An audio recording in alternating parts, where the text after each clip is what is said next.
siembran ustedes? Bueno, aquí, mira, se sembró ahora de mayo. Pero por el asunto de las aguas, que ya venían muy atrasadas, pero estamos hablando que todas estas cosas... ¿Y los recogerían cuándo? Bueno, fíjate, según, porque yo arroz, primera vez que siembro. ¿Cuánto es eso? Viene a ser casi 4 hectáreas. Porque nosotros no tenemos ahora en mi división... Viene a ser 3 carozas. Exactamente, no tenemos 90 cordeles. 3 carozas. 3 carozas, sí. A lo mejor no tiene 90 cordeles y dice, bueno, vamos a poner un poco menos de maíz, pero con riego 10 cordeles, 2 cosechas. 2 cosechas.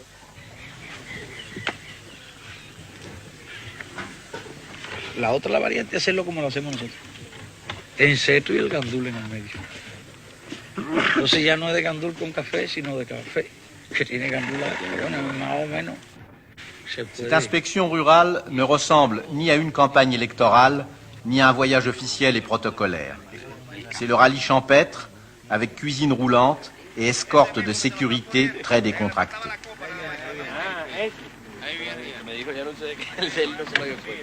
Este laca viejo de nosotros, un poco desviado, había que arreglarlo aquí. Le commandant Fidel Castro ne semble vraiment à l'aise qu'en nomade. Nostalgie de la grande époque des maquis révolutionnaires ou véritable méthode de démocratie directe. En tout cas, les Cubains aiment beaucoup cela et Fidel Castro encore plus. Nosotros tenemos bastante experiencia sobre eso, tanto en la guerra como sobre todo después en la lucha. Nous avons beaucoup d'expérience pour la guerre comme pour la lutte contre les bandits. La región fue donde la CIA trató de desarrollar bandas de guerrillas contrarrevolucionarias. C'est dans cette région que la CIA tenta d'organiser les bandes de guérilla contre-révolutionnaires. Et c'est ici que nous avons développé notre expérience anti-guérilla contre-révolutionnaire. Si esa guerrilla está completamente divorciada de la población. Une guérilla peut être démantelée si elle ne possède aucun appui dans la population. Une guérilla contre-révolutionnaire n'a aucune chance de progresser. Ils ont tout essayé. Les parachutages d'armes, le renforcement des effectifs, mais ils échouèrent car ils devaient se battre contre les hommes de cette région, soldats, ouvriers et paysans qui organisèrent eux-mêmes la liquidation des bandes contre-révolutionnaires. Sobre la cuestión acerca de si la lucha armada es el único camino para la liberación, lo que puedo responder. Quant à savoir si la lutte armée est le seul chemin de la libération, en ce qui nous concernait, il n'y avait pas d'autre voie. Y en nuestra opinión, en las condiciones de la inmensa mayoría de los países de América Latina, à notre avis, pour la majorité des pays d'Amérique latine, il n'y a pas d'autre issue que la lutte armée. C'est vrai aussi pour les pays d'Asie et d'Afrique. Por lo general siempre el imperialismo cuenta con todos los medios, aliado con las oligarquías de cada uno de los países. En général, l'impérialisme compte sur les oligarchies dirigeantes pour empêcher le triomphe démocratique de la révolution. Y tiene atados a los pueblos por una especie de nudo gordiano. Le peuple est pris dans un nœud gordien qui ne peut se défaire que par la lutte armée. Cette lutte armée n'est pas choisie par les révolutionnaires. C'est le chemin imposé au peuple par les oppresseurs.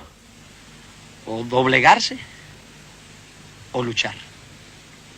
Y luchar de la única forma. Il n'y a qu'une alternative, ou plier ou lutter, et lutter de façon à vaincre l'ennemi qui possède plus de ressources économiques et techniques.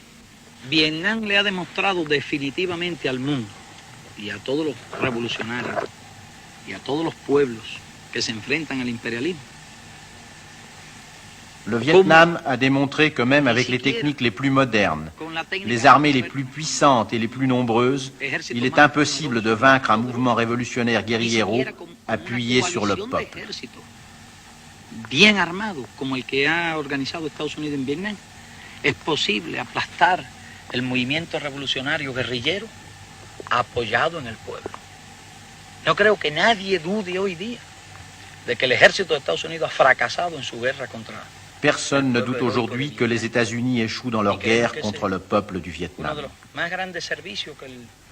Je crois que c'est le plus grand service rendu au monde par les Vietnamiens. Le défaut principal des guérillas d'Amérique latine a été le manque d'expérience. Naturalmente que hay algunos latinoamericanos que tienen bastante experiencia sobre eso, como es el caso del comandante Ernesto Guevara. Il y a naturellement des latino-américains très expérimentés. C'est le cas du commandant Ernesto Guevara.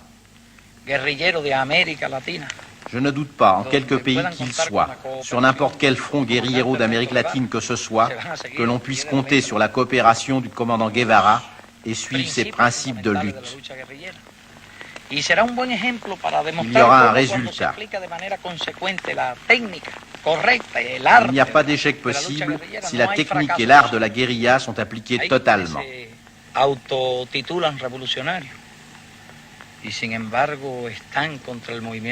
Il y a ceux qui, se disant révolutionnaires, essayent de décourager les peuples dans leur effort de libération. Ils essayent d'exploiter les revers des révolutionnaires pour discréditer la lutte contre l'impérialisme. De Venezuela, donde la dirección reaccionaria, derechista del Partido Comunista de ese país. Prenons le cas du Venezuela, où la direction réactionnaire droitiste du Parti communiste a trahi les guérilleros, les abandonnant dans les montagnes.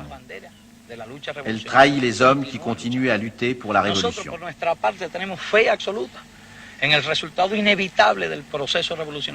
Nous avons une foi absolue dans le résultat inévitable du processus révolutionnaire en Amérique latine, la victoire. Le mieux est d'attendre pour voir qui aura raison. Comme vous le voyez, il pleut et nous devons terminer.